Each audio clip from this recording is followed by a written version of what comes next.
मैं शिवकांत गौतम आप सभी का स्वागत करता हूं। आपने लॉगिन किया है one India YouTube channel. Arvind Kejriwal 67 MLA के साथ आए। लोकपाल भूल चुका है पूरा दिल्ली, पूरा देश। वाईफाई भूल चुका है, फ्री पानी भूल चुका है, सड़कें भूल चुका है, सीसीटीवी कैमरा भूल चुका है, सब कुछ भूल चुका है, क्योंकि अरविंद केजरीवाल ने सिवाय विवादों के दिल्ली को कुछ दिया ही नहीं। ये सारी चीजें जो हैं उभर कर अब सामने आ रही हैं 2.5 महीने, करीब करीब 3 महीने के उनके कार्यकाल के बाद। तो 100 दिन अरविंद केजरीवाल के क्या हुआ क्या नहीं हुआ दिल्ली में सब देखा जा रहा है। लेकिन फिलहाल नजीब जंग को लेकर एक वक्त उन्होंने कहा था कि वो जो नेता लोग हैं उनके प्रेशर में आके या उनके कहने पर काम नहीं करना चाहते, अपने काम में हस्तक्षेप नहीं करना चाहते, लेकिन इसीलिए उन्होंने वो नौकरी छोड़ी। लेकिन आज इसी चीज को लेकर वो परेशान कर रहे हैं। वो खुद नेता बन गए हैं तो वो आईपीएस अधिकारियों को और अन्य संवैधानिक तरीके से जो अधिकारी हैं उनको अपने अंडर में चाहते हैं। इस मुद्दे पर बात करने के लिए मेरे साथ जुड़ रहे हैं भारतीय जनता पार्टी के स्पोक्स पर्सन जीवीएल नरसिम्हा जी। बहुत बहुत स्वागत है सर आपका शो में। Thank you. उपराज्यपाल नजीब जंग और अरविंद केजरीवाल के बीच में जो ये जंग है, ये इसको पहले तो ये है क्यों और किस इसको क्या कहें क्या हम?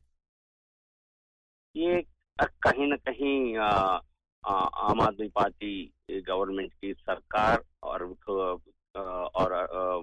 ये अननेसेसरली इस प्रकार की तनाव की परिस्थिति बनाने में एक तरह से लगी हुई है। इसमें हमें यही लगता है कि हो सकता है अरविंद केजरीवाल उनकी जो गवर्नेंस जो ढंग से वो नहीं दे पा रहे हैं, उससे ध्यान भटकाने के लिए और इस प्रकार की तनाव की स्थिति पैदा करके ये इसको एक एक्सक्यूज अपने सरकार की नॉन परफॉर्मेंस के लिए बना रहे हैं जी। इसके अलावा और कोई विश्लेषण करना हमें संभव नहीं लग रहा है, क्योंकि ऐसे सरकार, केंद्र सरकार, राज्य सरकार अलग अलग पार्टी के अलग अलग समय में रहते हैं जी। और दिल्ली में भी केंद्र में जब भाजपा सरकार में थी तब शीला दीक्षित की सरकार यहाँ दिल्ली में थी और ये पहली बार ऐसी स्थिति नहीं बन रही है जी। और कानून और संविधान के दायरे में रहते हुए काम करने के लिए मैं समझता हूँ इस प्रकार की काम करते तो इस प्रकार की परिस्थिति उत्पन्न नहीं होती जी। क्या कोई एक जरिया बचा है इस चीज को सुलझाने के लिए? जैसे केजरीवाल जिद पे अड़े हैं कि सारा जो काम है वो खुद करें, राज्यपाल ना करें। क्या कोई ऐसा जरिया है जिससे दिल्ली का तो भला हो?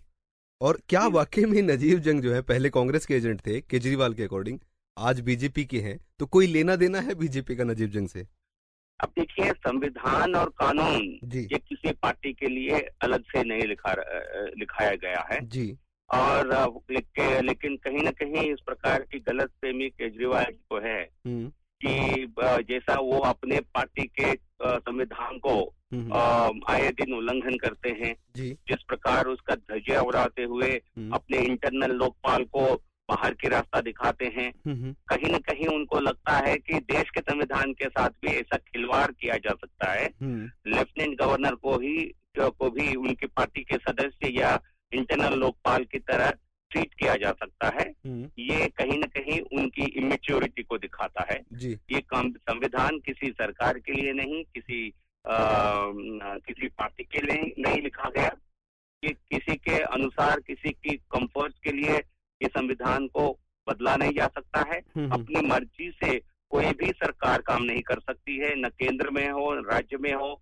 दिल्ली जैसा राज्य जहां पूर्ण दर्जा प्राप्त नहीं हो, किसी भी सरकार के लिए संविधान का उल्लंघन संभव नहीं है जी।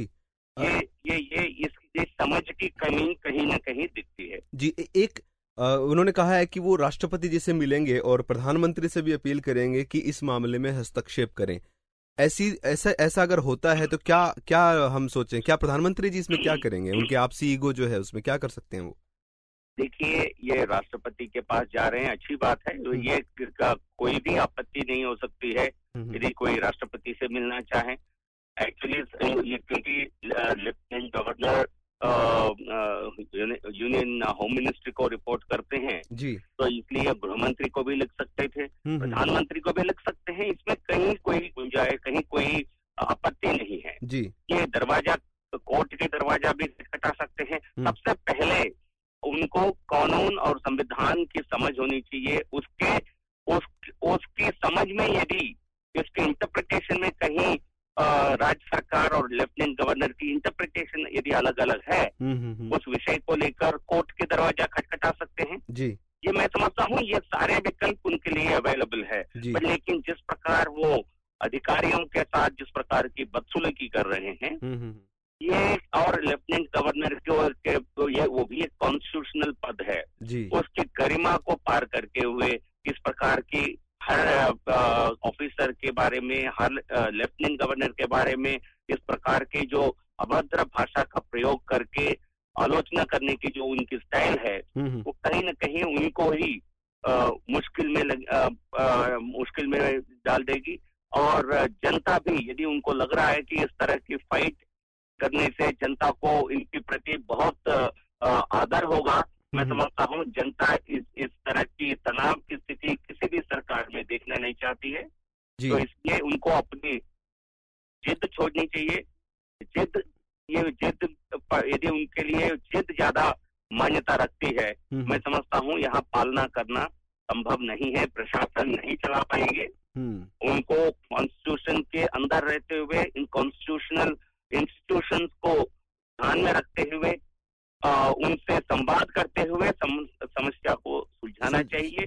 समस्या को बढ़ाने से सबसे ज्यादा असुविधा यदि किसी को होगी वो दिल्ली की जनता को होगी और दिल्ली की प्रशासन को होगी। इससे इसके लिए केवल और केवल अरविंद केजरीवाल ही जिम्मेदार होंगे। जी बिल्कुल जिम्मेदार होंगे, उनकी जिम्मेदारी बनती भी है। जिम्मेदारी थी उनकी 67 सीट जीतकर दिल्ली को विकास के मार्ग पर ले जाने की, न कि आपस में ही लड़ते रहने की और संविधान के खिलाफ जाने की। फिलहाल इस शो में इतना ही। वन इंडिया पॉडकास्ट सुनने के लिए धन्यवाद।